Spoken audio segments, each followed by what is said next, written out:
Welcome to Perspectives, where we take a deep dive into the issues of the day and where we take a look at people's opinion on such issues. I am Ruth Osime.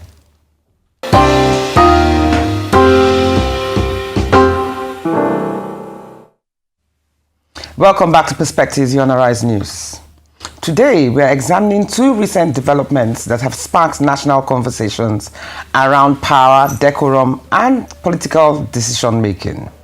The first took place during the 10th coronation anniversary of the Ooni of Ife, where Nigeria's First Lady Oluremi Tinubu publicly interrupted Osun State Governor Ademola Adeleke while he was speaking. Though the occasion was ceremonial, the incident has since raised questions about protocol, influence, and public conduct in Nigeria's political and cultural spaces. The second involves Rivers State Governor Siminalayi Fubara's defection from PDP to the ruling APC. The move has been interpreted in different ways, by some as political strategy, by others as reflective of the pressures and shifting power dynamics within Nigeria's political system. It has also reignited debate around party loyalty and governance stability. Together, these moments underscore how politics today is shaped not only by authority, but by perception, restraint, and context, inviting broader reflection on how influence is exercised and what it reveals about Nigeria's democratic culture. We're heading for a short break, but stay with us because coming up shortly is the conversation proper with our distinguished guests. Peter Akah, Dominic Alancha, and Napoleon Otache. Perspectives return in just a moment.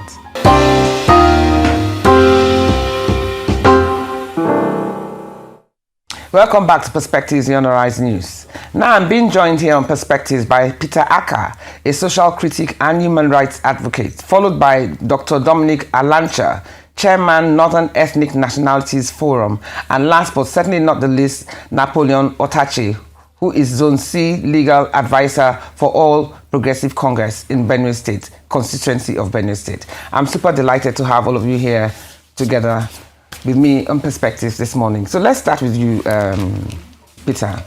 Now, as I told you from the very top, that drama that played out in Ile-Ife, before I get to you, Peter, that drama that played out in Ile-Ife, Oyo State, which was primarily engineered by Senator Remi Tinubu, the wife of Nigeria's president, has been a major issue of public discourse in the course of this week. Let's take a minute to take a look and be right back.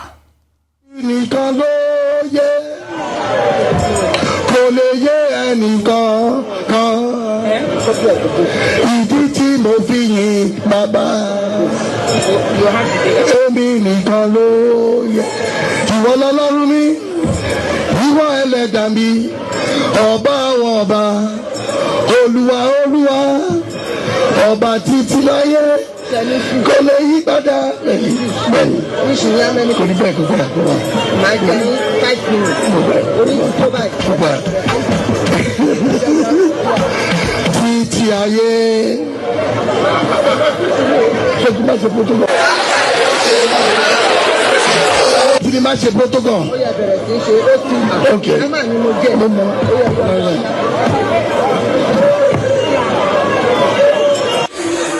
Ìyàwó olóyè sílọ lábẹ́ àṣẹ ọlọ́pìn àdìmọ́là wọ́n ya àwòrán báyìí fún ìrántí pàtàkì ọjọ́ àyájọ́ òní.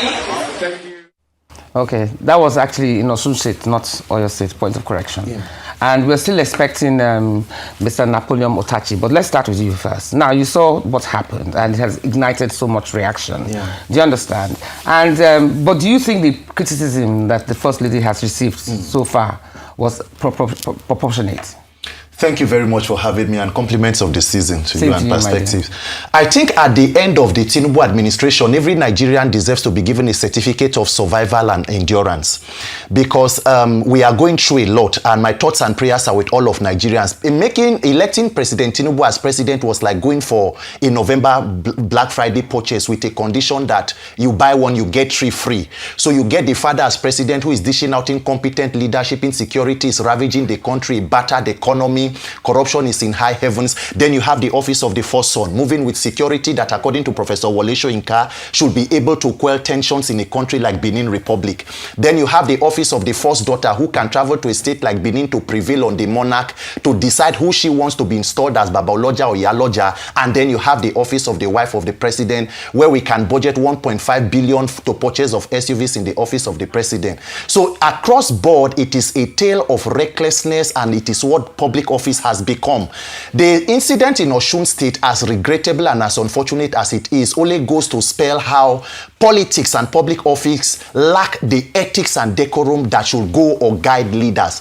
Let us zoom out for a moment and imagine for a second that we replace this video with a clip of the wife of the US president and probably the governor of the US state of California, and imagine what will likely be the probable conduct. The first question will be, what constitutional law or what law establishes the office of the first lady? The governor was the chief host of that event. He is in his state. He has his pattern of communicating with his people. Do we agree or we may not agree? It's a different conversation. But two things stand out for me. What was the need for that event?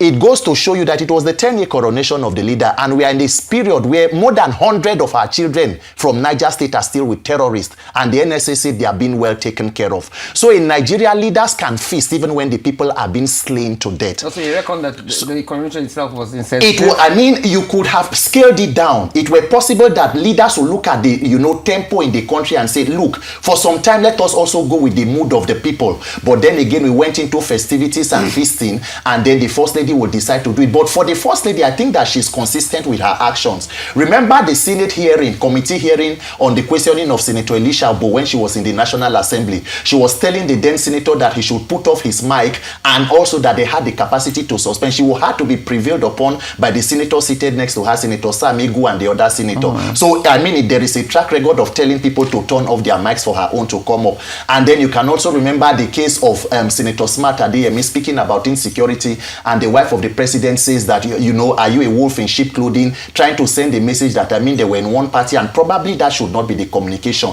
So it begs the question, what exactly do we stand for as a people? And then again, that the wife of the president is supposed to be a pastor with the Redeemed Christian Church of God. And there you had the governor singing a song that is Christian and praising God, and she had an issue with it. Maybe he would have sang "Now Mama be that, they no get another one." Maybe that would have worked. But do you think that she was also conscious of timing, and that was probably why she came across as a bit harsh? When timing. I mean, she could have, an aide could have said that. What was the time she used with all of the protocol that they came and every of the other issues or, persons that were, spoken to or spoke at that event? It was the time of the governor allocated to him. As the chief host, he will connect with his people and pass his message. And when you see people show that level of, power or without restraint, it goes to tell you a deeper picture between the governor and the first lady. The governor was speaking, it was his time. And then the first lady saw that or felt that it was imperative for her to leave her seat and prevail on him. But do you think there was also familiarity between them, and for her, she didn't think that she was stepping or crossing the boundaries because this was a person that she is quite familiar with? Okay, if it was familiarity, maybe when they have a family meeting or a meeting amongst peers, then that can come to play. But when you have a function where there is media, where there are people and there is protocol, I think that it is more important the way leaders conduct themselves because they know that persons are watching, and it sets the tone for how persons take leadership in public office seriously.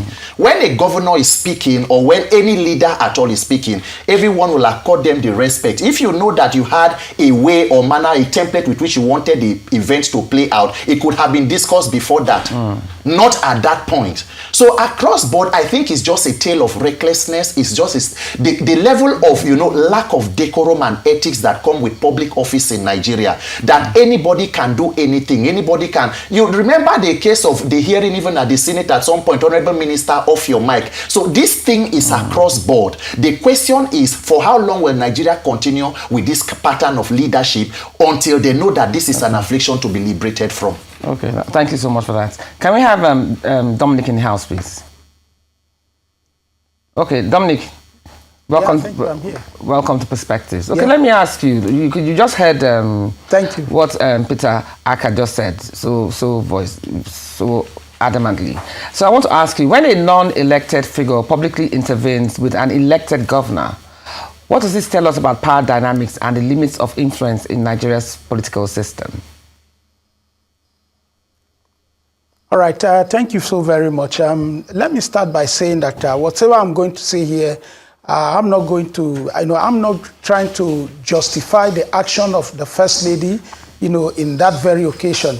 But my understanding of that particular program, the 10th year coronation, either anniversary or whatever, and then in that program also is slotted an award or a chieftaincy title conferment on the First Lady. So the way I look at it, I see it as, partly her program. And like you rightly said, something would have informed that familiarity. She is familiar with the governor. I believe they are also family friends and stuff like that.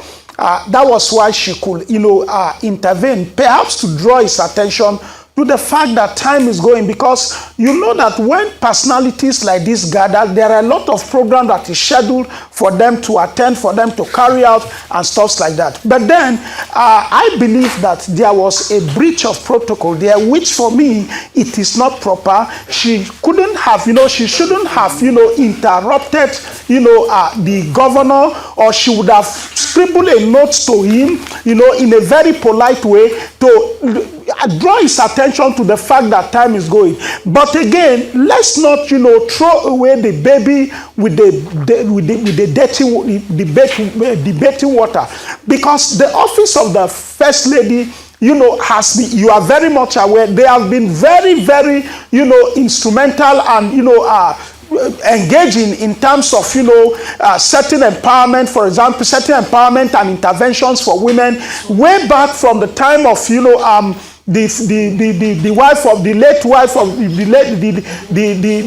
wife of the former military president Ibrahim Babangida, down to Abacha, down to Olusegun Obasanjo, to Yar'Adua, and to Jonathan, and most recently to President Muhammadu Buhari. There has been a lot of intervention that office have been able, to provide to Nigerian women by way of providing succor to them. The national hospital we have today is as a result of the initiative of either the wife of the First Lady, the wife of the Babangida or Abacha, that it came about. And we, subsequently we see a lot of intervention coming from, that office, even though it is not an elective office, it is not constitutional. But then I believe that we should not just throw, that away with the bathing water because of, the overriding influence that some of. Look, let me tell you. You see, I agree with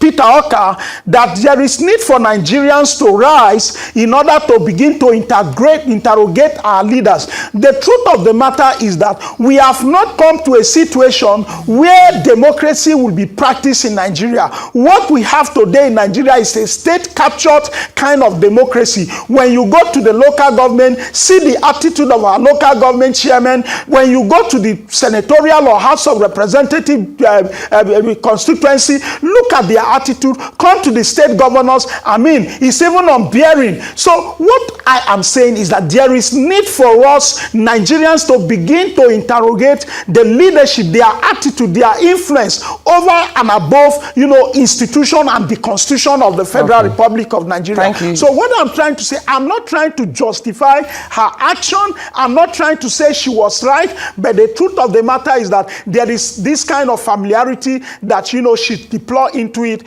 which couldn't have. She would have scribbled a note, to pass across to him to draw his attention if time was not, if he was consuming too much of the time. Okay, let me get back to Peter on this. Peter, the First Lady said critics in her response to the incident, rather than an apology, this was her response.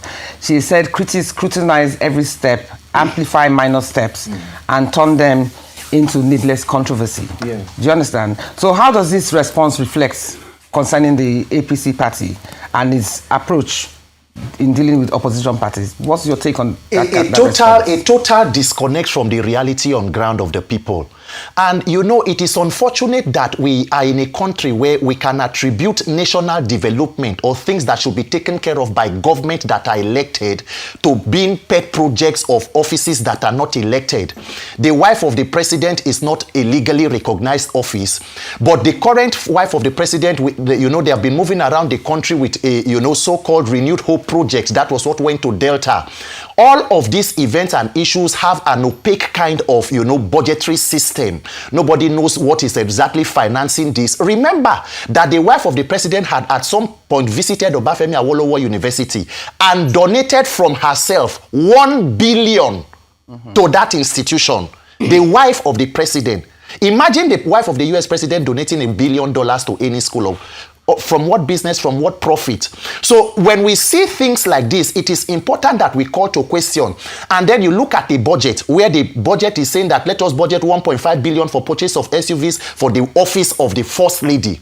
Do not forget that the First Lady and the husband are former governors and First Lady of a state, living on a Lagos state pension that includes overseas medical treatment for unspecified number of family members. So Nigeria is the gift that continues giving. So the leaders do not make sacrifices, but they compound the situation or make an already bad situation even more complex. If the First Lady truly shows empathy, let us remember the time under the former President Jonathan when Chibok girls were abducted. A lot of Nigerians berated the former First Lady Patience Jonathan, but she cried out. She said, now the First Lady is begging you to find your children. Will you keep quiet? It showed empathy. Since children have been taken from Kebbi, people were killed in Kwara, the children were taken from Niger. What statement or what event has the First Lady held through the same Renewed Hope initiative to work and cooperate with the office of the husband to help to rescue the children? So is everything in Nigeria about politics? Is it always about optics? How it reflects to our being re-elected or how it keeps or hold us to power? I think that as a people, Nigeria must know that it is important to hold public office holders to the highest ethical standard. And when Nigerians do so, they should not pass a subtle message undermining the grievances of Nigerians at their conducts. Okay. It's interesting that you said that, but let's even go back to the incident itself. Governor Adeleke was quite relatively calm. So do you think his calmness was fear of provoking the opposition party or stepping on the toes stepping on the toes of the First Lady and also by extension APC? Why do you think his composure was the way it was? I mean, there could be many factors that played into how the governor decided to handle it. And this is not to say we are completely giving a pass to however the governor decides to interact with his people. One of the problems with our country is that even though we constitutionally are supposed to be a secular state, there is a mix of religion and politics, so we do not know how to differentiate the two. So even in a political or an official event, we want to sing praises to God, and it depends on everybody's, belief and religion and how the governor, relates with and interacts with his people. But then again, it begs the question, could there also be political undertone in the decision of how they decided to, relate with themselves, or how the First Lady? Remember that the governor of Osun State recently defected to the Akah party. There had been pressures. He was in the PDP. The PDP have decided, is in splinter right now, partly because somebody who is serving in the cabinet of the current president as a minister is also in the PDP. So there are factions there, and it has made it almost not a viable vehicle for the governor to, pursue his ambition, and has ported to another party. And therefore, it is possible that whatever that could be the political undertones to it. So I think that there will be a lot of calculations going on in the mind of the governor, but by and large, it was important that one person should show decorum. If everybody begins to, I would imagine him responding to say, I would not turn off the mic, or it would have become an exchange between the wife of the president and the governor. So one person had to rise above. One person had to rise above and, become the bigger person. And if the governor is, so be it. The important thing is that Nigerians must not just pay attention to events like this. We must draw it to the general conduct of public office holders whose lives are being run with taxpayer money. There is an expectation that you must live up to, and that must be drawn to the quality of life and governance that they give to the people. Okay, good. It's good that you said that. Can we have Napoleon? I hear Napoleon is in the house now. Can we have him, please? Okay, Napoleon, welcome to. Yes, I'm here. Good morning. Welcome to Perspectives. You missed a bit of the conversation, but you can please catch up. Now, let me ask you, considering this incident that happened between the First Lady and Governor Adeleke. Some argue that political affiliation, region, or even religious undertones may have influenced the First Lady's response. Would her reaction have been different if they were from the same party? Also, could Governor Adeleke's defection to the Akah party instead of joining APC have shaped the tone of her response?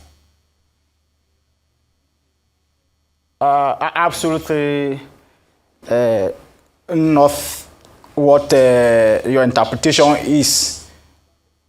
It is about the protocol. The woman in question is not just Remi Tinubu. She represented and still represents the first family. So wherever she goes on official duties, it is expected that the highest protocol and decorum be accorded to her as a member of the first family. If you watch the clip very well, with an unbiased mindset, you will discover that the governor, with due respect, the governor of Osun State, abused the protocol. That function was not a special number function wherein an individual will be expected to sing praises. But the governor of Osun State, being who he is, he abused that protocol. He threw caution to the world. The first family, you would know, is a very busy person. I am sure there were other series of engagements booked in for that day. Being a governor, you should be familiar with the timing and the scheduling. When it is time to dance, you dance. And when it is time for a serious business, you do a serious business and leave the stage. We should not read all manner of meanings into what transpired. Yeah, but some would argue. There should be a time for dancing and a time for serious business. Yeah, that was what the First Lady was trying to pass across to the governor. This time is not a time for singing.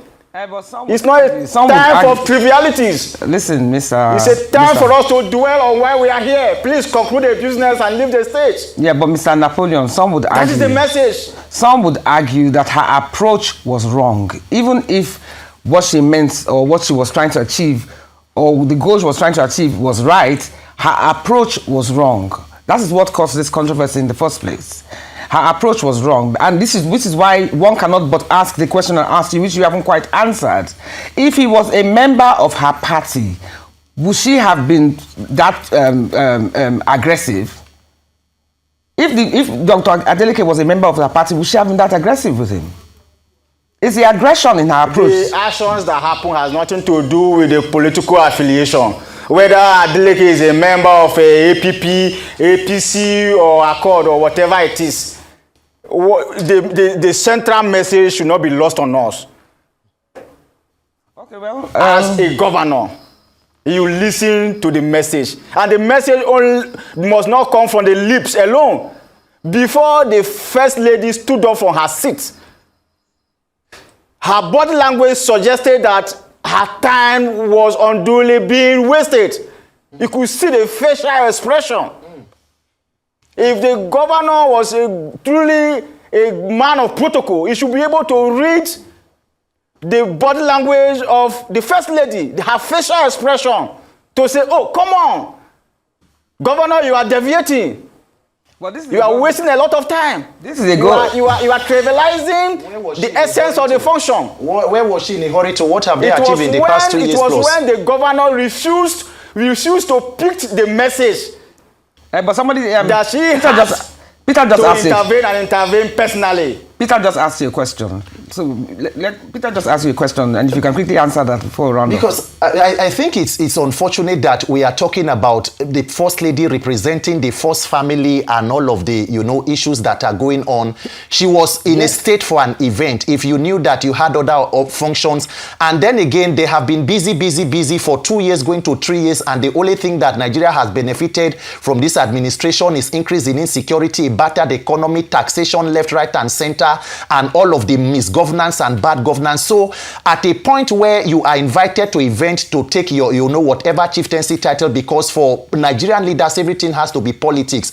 Was it necessary that even if a message was to be sent to the governor, being the chief executive of the state, there should be a certain level of decorum that the wife of the president should understand that should be accorded to the office of the governor? Imagine a first lady of a different country doing that to the husband if he travels to a different country and is giving a statement, the wife of another president. Will the first lady who did that to Governor Adeleke, if they were in the same party as you asked, or if it were probably, let's say, a northern governor, would this same action or the same approach be also implemented for that kind of person? Let us not justify what is injustifiable. The conduct was wrong. They can do better, but it goes beyond the first lady. It goes to all leaders. Okay, thank you very much. We're going to a break right now, then we'll get on to our second topic.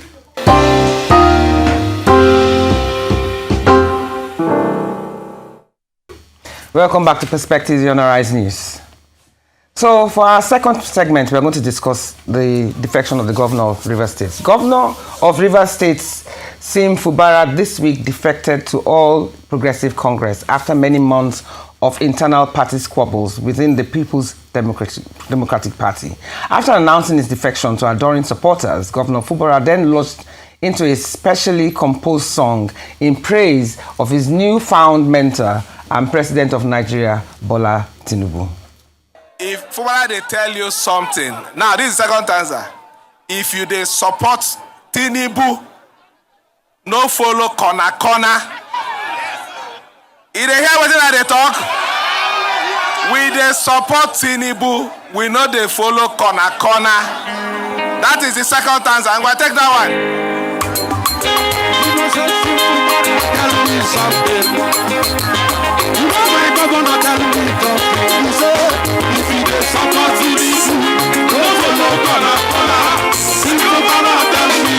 Everybody sing now.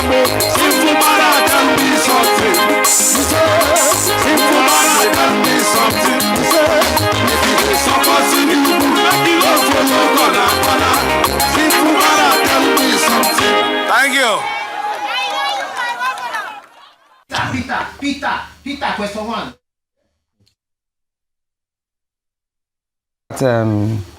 You saw that video, which I could not but smile at it. So when politics is driven by survival rather than mandate, how does governing quality suffer? And what is the collateral damage done in these elite power plays? The collateral damage is what we are seeing in Nigeria today.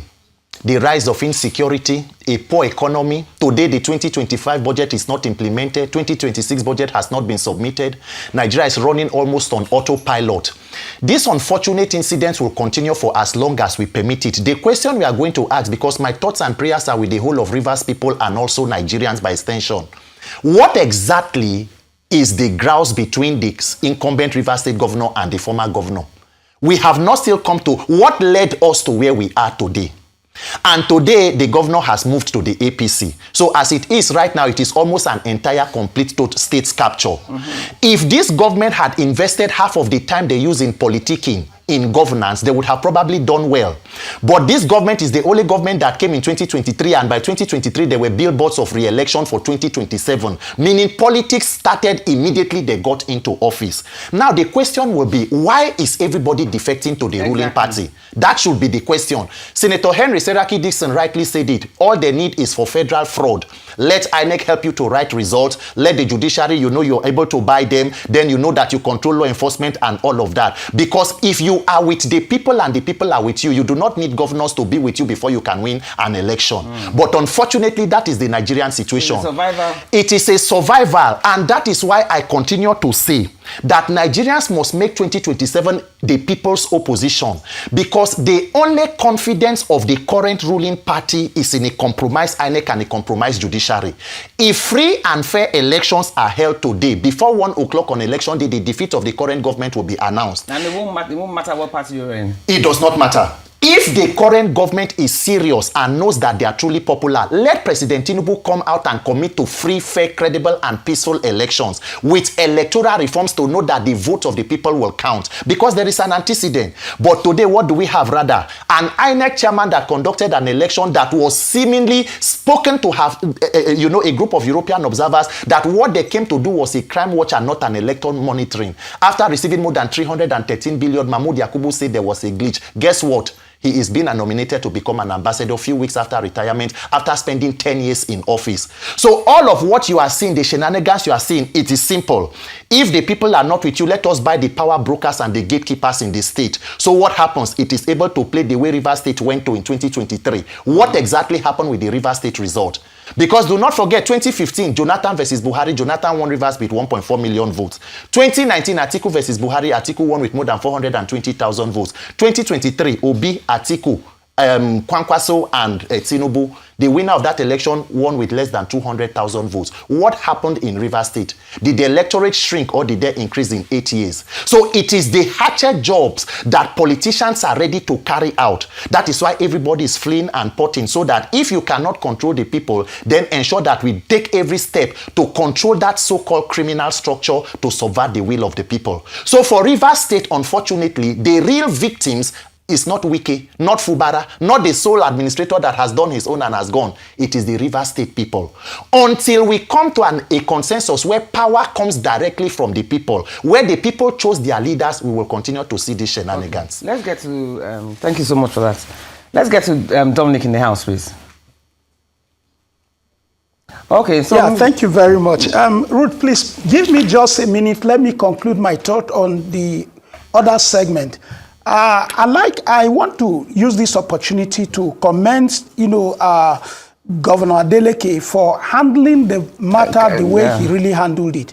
If he had handled it to the negative, honestly, it would have snowballed into something. Okay, thank you for that. I also agree with the First Lady that people are waiting to see you make mistakes and then, make money with it. Peter is aware. He's a social media follower. Yeah. When you make mistakes, as me and you, we are having this interview now, the moment you make a statement that didn't go down well with Nigerians, social media influencers, bloggers will pick it and begin to trend with it on YouTube, on Instagram, and all of that, and that is generating the money. Thank you, Dominic. Now, coming back to the issue I haven't even asked you the question yet. I haven't asked you your question yet, so calm down.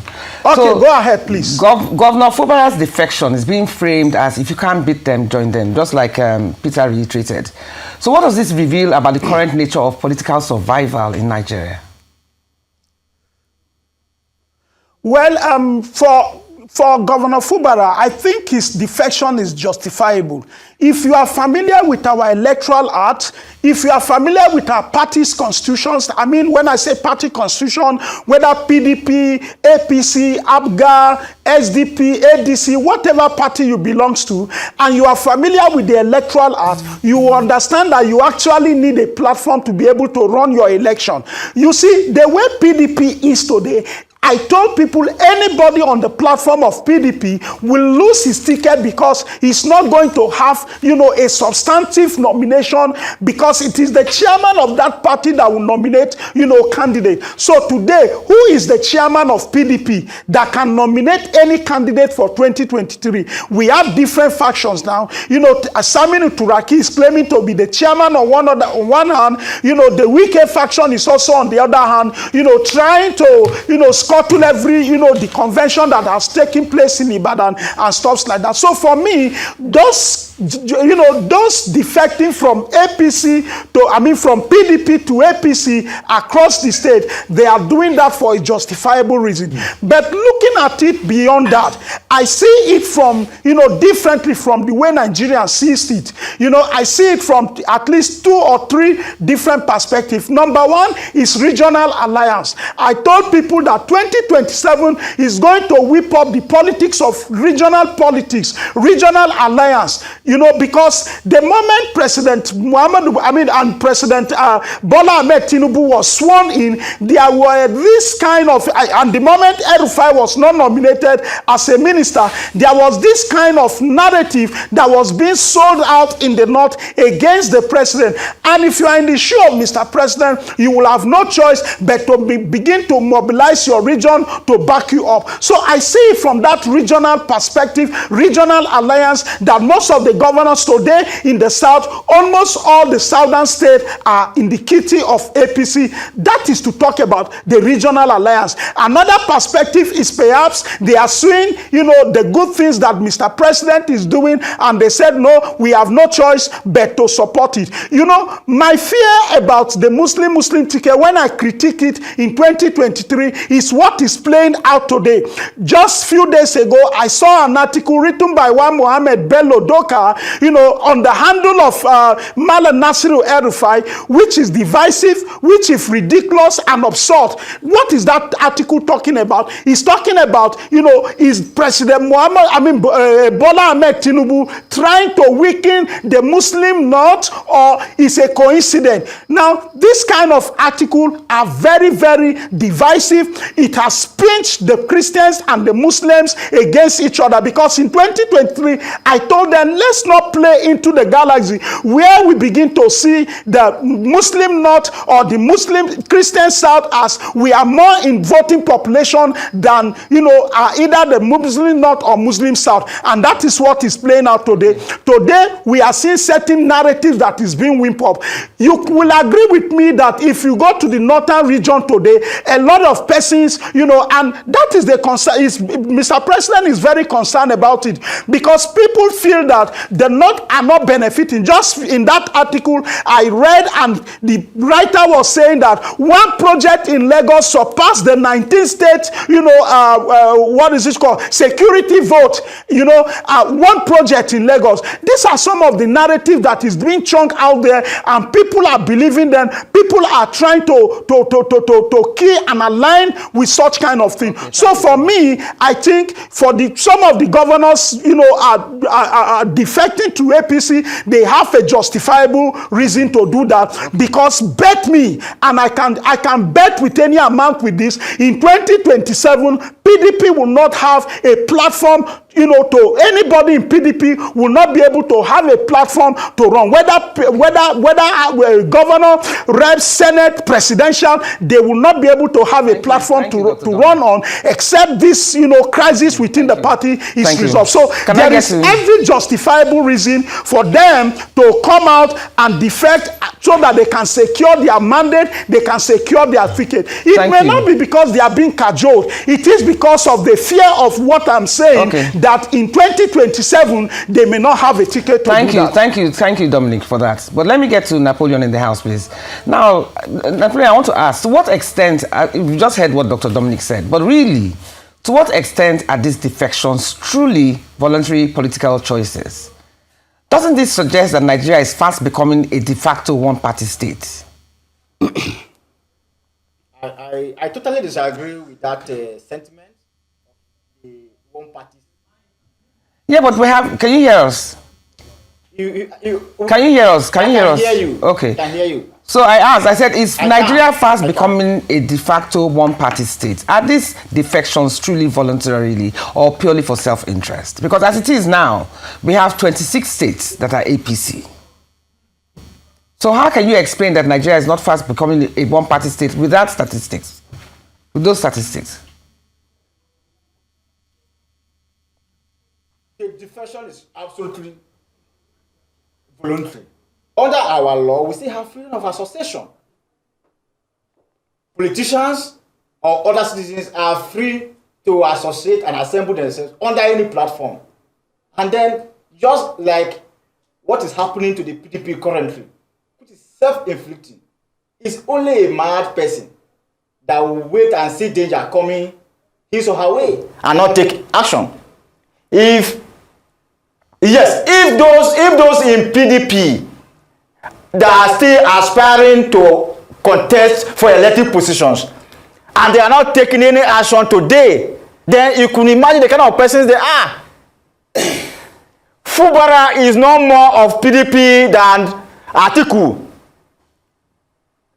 Where is Atiku today? The first decision a man can take is self-preservation.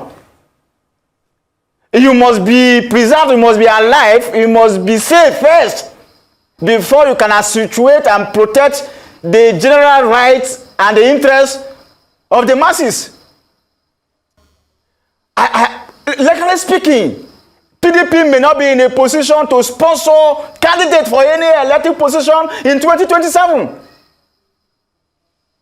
Do you want the current politicians under the fold of the tattered PDP to be stranded? The answer is no. Fubara is highly enlightened. Nobody can cajole him. The president cannot cajole him. He has enough resources to stand on his feet. Under our law, we don't have a provision for independent candidacy. No matter how good you are as a leader, you must belong to a political party. He has done his calculation perfectly and conclude that, oh, my people, the people of River State, for me to continue to be in a place to protect your interest and to render these laudable services for you, I must choose a viable platform. So party principles don't come into play anymore? That is what he has done. Party principles don't come into play anymore? And we seem to have forgotten what... I said, so party principles that you believed in don't come into play anymore? In 1999, how many were the governors under opposition? PDP had 27. In 2023, how many governors were under the platform of PDP? There were almost non-existent opposition governors. The activists and the politicians and the opposition who are crying now didn't cry then. President Tinubu is not cajoling anybody, is not capturing the state. People naturally go to where good things are happening. Oh, yeah, interesting. APC represent that, which is good. Yes. Peter just said interesting. And you can see how the low and the mighty are gravitating the promised land of the APC. Okay, please, thank you. Let us not take Nigerians the decision is voluntary and is legal. It should be encouraged. Let us not take Nigerians to be fools who if Nigerian politicians can belong to one political party, okay, and give us what we desire, so be it. Okay, thank you very much, Mr. If Nigeria can be transformed to the like of United States of America, provided we belong to one political party, if that is the only solution. Okay, Peter, you have something to say. So be it.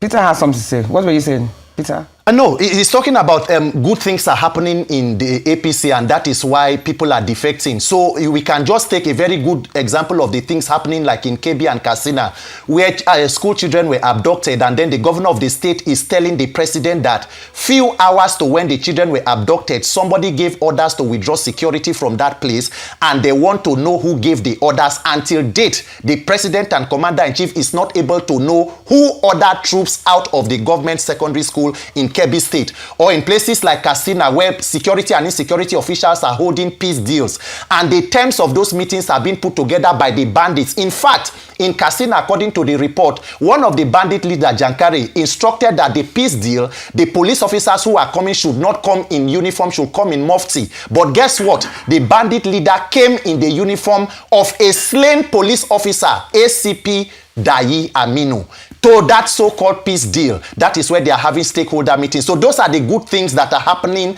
under the APC government. But let us not be fooled. The same issue that is happening, because everybody continues to say PDP, PDP. What exactly is going on in the PDP? What is the role of the serving minister for FCT in the PDP? What are the issues between the FCT minister and the River State governor? So the former governor and the incumbent governor had issues, and instead of prevailing upon your subject, President Tinubu decided to illegitimately suspend an elected governor, declaring a state of emergencies for so-called reasons of insecurity. But somehow, more than 300 children were kidnapped from Niger State, and it has not been able to be a reason for why there should be a state of emergency. For in Katsina State, continuous banditry attacks and killings. And even I think my colleague is from Benue State, where more than 200 persons were slaughtered in Yelwata. The president visited it and could not visit the host community or the ground zero of the incident because the roads to that place were not good. This is the unfortunate leadership and the shameful kind of conduct that we glorify as leadership, and that is why everybody is moving to the center. What exactly is at the center? A center of terrorism, of banditry, of a failed economy, of active politics, even when people are being killed. That is why the president can order troops to so-called defend democracy and constitutional authority in Benin Republic when terrorists are running rogue in his own country without the approval of the National Assembly. So as it is today, it is all politics. We understand the game of the APC to ensure, and that is why even the former chairman Oshomole said, when you come to our party, I mean, your sins are forgiven. What are the legal cases or graft cases of all governors or politicians who were in the opposition? What happened to them when they came to the ruling party? If we say this is not without any pressure. Let me quickly throw a question at you now you're discussing. With high-profile defections reshaping the party landscapes, what effect could this have on the 2027 elections, and how might it influence voters' choices and democratic accountability? It is simple. What the APC or the ruling party is trying to do is to create an imaginary victory before the elections happen. What will rig or what will make the 2027 elections be rigged was not because anybody was too powerful or they were too popular. It was because Nigerians had the cynicism of believing that the elections would never be free and fair. So a lot of Nigerians have given up on 2027 even before it will come. And then when you have political strongmen like governors of the state who have overwhelming influence on institutions, on the architecture of the electoral process and also security agencies, it becomes even more dire for the people. But all hope is not lost, because when it comes to elections, when multitude of people come out to vote and insist that their votes must count, it is almost impossible to rig through a determined people. The 2023 election results are clear for everybody to see. President Tinubu lost his home state of Lagos, lost Kano, the highest voting bloc. The shenanigans that happened in Rivers State, lost Abuja, but somehow won the presidency. So the template has already been set and is only to be consolidated on. Okay, let me get back to Dr. Dominic in the house, then we'll close with Napoleon. So, Dr. Dominic, let me ask you, for governors still in their first term and remaining in PDP, how strong is the pressure to defect, and what are the political risks if they resist? I'm talking about the remaining governors, the remaining PDP governors. Like I told you, the political risks if they resist, or I mean, what do you mean by if they resist? Nobody is insisting that they must defect, but the situation. No, there might be some pressure. They might feel the pressure. Already pushing them. They might feel the pressure. No, I don't. Hold on. I don't think there is any pressure from any quarter. But what I'm telling you is the true reality. That look, the way PDP is today, as it is, it has been battered and factionalized. They cannot be able to field any candidate in 2027 because there will not be any chairman to sign their nomination form. If Simon Trafiki sign a form, the wicked faction will also sign a form. And which one will INEC honor? It will result to court cases. So for them not to lose their mandate, they are defecting to the PDP now, to the APC. It boils down to my question about pressure. In January, Caleb of Taraba State will be defecting.